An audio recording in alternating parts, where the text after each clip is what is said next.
Mga kabrigada, ulat naman ng Hello Safe na hindi ligtas ang Pilipinas. Pinalagan din ng iba pang mga asosasyon.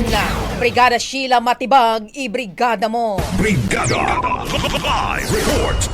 Nagsalita na rin ang iba pang asosasyon hinggil sa pagkakabilang ng Pilipinas sa listahan ng international platform na Hello Safe sa mga list safe countries para sa mga turista. Ayon kay Pacific Asia Travel Association o PATA at Philippine IATA Agents Travel Association o PIATA President Maria Paz Alberto, ang designation na ito sa Pilipinas ay hindi lang nagmi-misinterpret sa realidad ng travel safety ng bansa, kundi nagpapahina rin sa mga hakbang ng local stakeholders para i-promote ang turismo. Humahad lang umano ito sa mga taong bibisita sana ng bansa.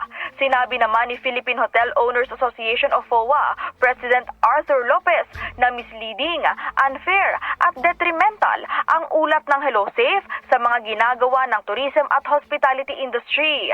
Kasabay niyan, nananatilian niya silang committed sa pagsuporta sa misyon ng Department of Tourism o DOT na ipromote ang Pilipinas bilang isang ligtas at masayang destinasyon para sa lahat.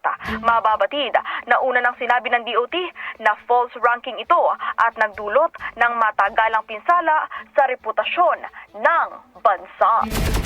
In the heart of changing lives, ako si Brigada Sheila Matibag ng 15.1 Brigada News FM Manila.